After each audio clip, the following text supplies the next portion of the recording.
இன்றைக்கி நம்ம பார்க்க போகிற விஷயம், நம்ம வந்து அல்லாஹ்கிட்ட அதிகமாக துவா செய்யணும்.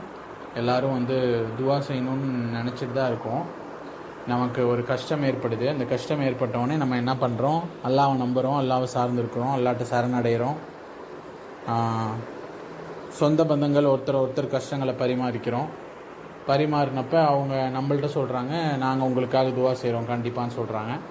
நாமளும் நாங்களும் துவா செய்கிறோன்னு சொல்கிறோம். அதே மாதிரி நம்மளே நாம் அதிகமாக துவா செய்யணும் இப்போ இருக்கக்கூடிய நிலைமைக்கு அப்படின்னு சுற்றி இந்த துவா சம்மந்தமாகவே நம்ம நிறைய பேசிகிட்டு இருக்கோம்.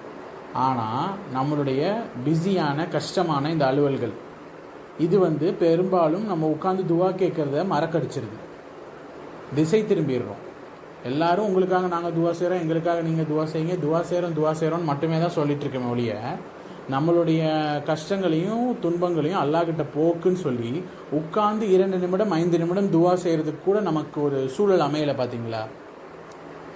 நம்ம துவா செய்கிறோம் வெறும் ஆய அளவில் தான் சொல்லிட்டு இருக்கோமோ அப்படின்னு எனக்கு தோணுது.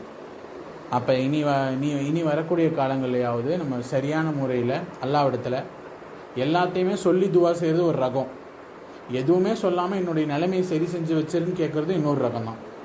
ஏன்னா ஒரு குழந்தை உதாரணத்துக்கு அழுவுதுன்னு வச்சுக்கோங்களேன், அம்மா பார்த்தாலே கண்டுபிடிச்சிருவா குழந்தை எதுக்கு அழுவுதுன்னு. குழந்தை எனக்கு இப்போ பசிக்குது, எனக்கு இப்போ தூக்கம் வருதுன்னு ஒன்று சொல்லணும்னு அவசியம் இல்லை. ஒரு தாய் பிள்ளை மேலே காட்டுற அன்பை விட கோடி மடங்கு அல்லாஹ் தன்னுடைய அடியார்கள் மீது அன்பு காட்டுறான்.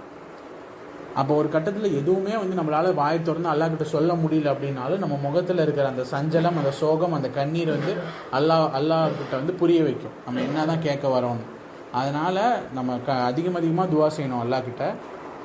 அப்போ அல்லாஹ்விடத்தில் அதிகமாக துவா செய்யணும்.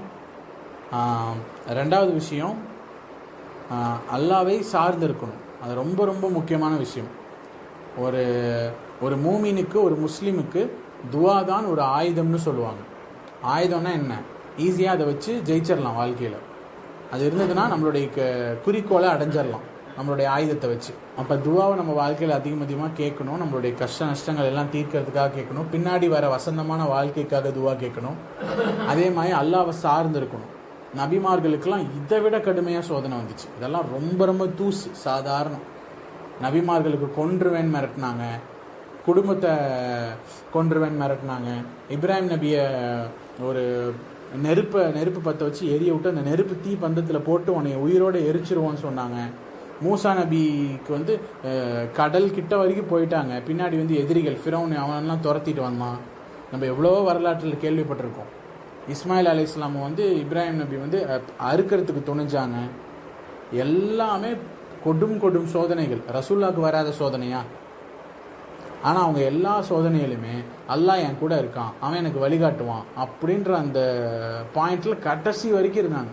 நம்ம ஒரு கட்டத்தில் என்ன பண்ணுவோம், இதுக்கு மேலே முடியாது அவ்வளோதான் அப்படின்னு விட்டுருவோம். ஆனால் அந்த லாஸ்ட் எண்டிங் பாயிண்டில் வரைக்கும் அல்லாஹ் என் கூட இருக்கான், அவன் வழிகாட்டுவான்டா அப்படின்ற மைண்ட் செட்டில் இருந்தனால தான் அல்லாஹ் அவங்கள காப்பாற்றணும். அப்போ இதே மைண்ட் செட் நமக்கும் நம்ம வாழ்க்கையில் இருக்கணும். இன்று கேட்ட அனைத்து விஷயங்களையும் புரிந்து கொள்ளக்கூடிய, பின்பற்றக்கூடிய பாக்கியத்தை இறைவன் நம் அனைவருக்கும் தந்த அருள்செய்வானாக என்று கேட்டு நிறைவு செய்கிறேன். வாஹிதாவான அல்ஹம்துலில்லாஹி ரபில் ஆலமீன். அஸ்ஸலாமு அலைக்கும் வரஹ்மத்துல்லாஹி வபரகாத்துஹு.